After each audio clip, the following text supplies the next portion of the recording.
Hi friends, just wanting to remind us of the importance of goals. What is a goal? Go on and live.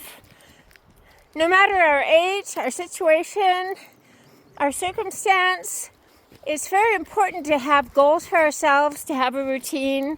We live by our routine, not by feeling like exercising. We don't wait until we feel like cleaning the house.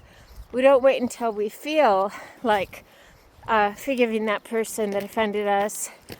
And a lot of moving forward and getting unstuck from depression is paramount to having a goal in which we can engage ourselves, engage our brains.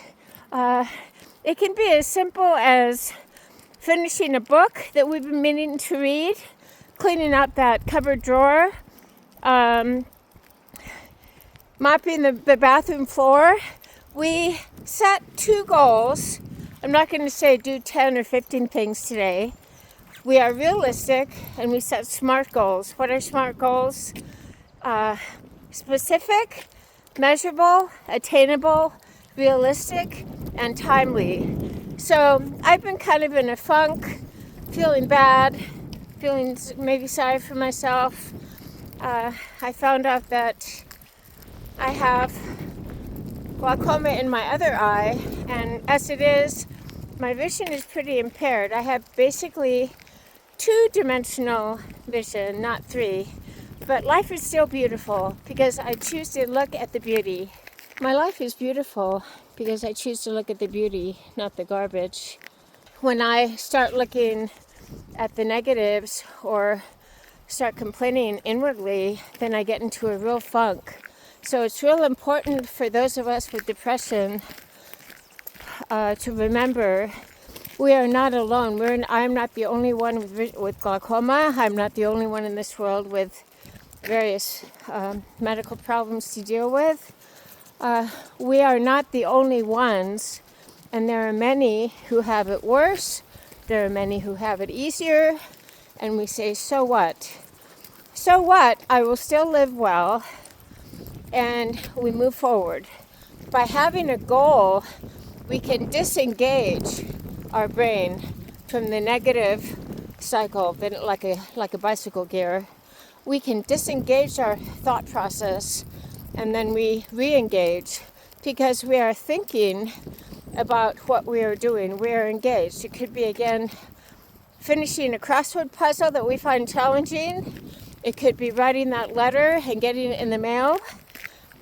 Whatever it is, we engage our brain, and by doing that, we disengage from the negative cycle or pattern of thoughts that keep us stuck in the muck. Lord, I will not live in want today. I will not criticize, curse, condemn, compare, or negatively compete. When I start feeling bad, I'll take a step back and take inventory of what I've been thinking about. I'll remember that my life is sacred, and that is why I get up and exercise, because I respect the gift of life. We respect the gift of life and remember that life is sacred. No matter our health elements, no matter the amount of dollars in the bank, we quit having a pity party picnic for one, stop the whining, get up off the sofa, and move. What did Jesus say to the paralyzed man who had been sitting by the pool for 35 or 40 years, complaining? He walked over and he said to him, get up and walk. So he didn't say, let's talk about it for 10 years. He didn't say, let's think about getting up and walking. He said, get up, make your bed, and walk. So we do what we can with our abilities, and then we do a little bit more. Only we can know if we are babying ourselves or challenging ourselves. So I'd like to challenge my friends today to choose 2 tasks each day to get done. Yesterday I was in a real low mood, feeling really fatigued. I've been having lightheaded episodes. But I chose two things I could do. I was going to mop the kitchen floor, and then I broke it up into two parts to make it really, really simple. Anyone can mop half of a kitchen floor, so I broke it up into tasks. First I took the rugs off, then I did the sweeping, then I did the mopping, and it only took a few minutes, and it felt so good to get that done. So we break tasks up into smaller tasks.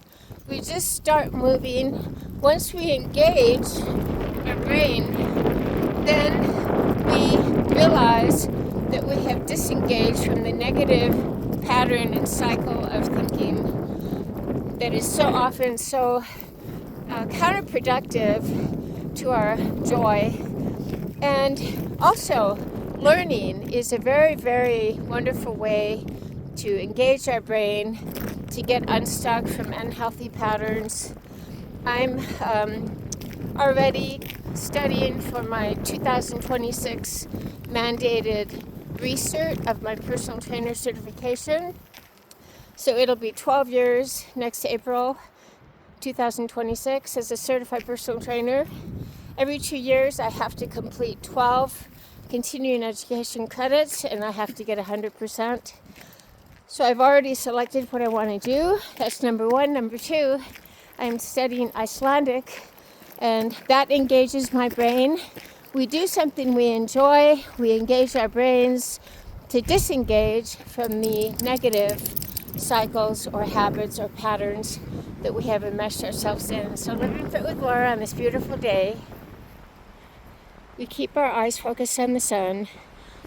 We do 2 tasks a day.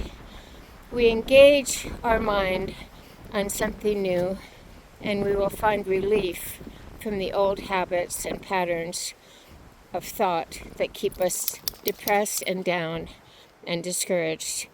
We keep our mind on things above, not things of this earth. For things above are eternal, and things of this earth are temporal. Living Fit with Laura, everybody get up, get your exercise. I'm proud of you. Keep up the great work.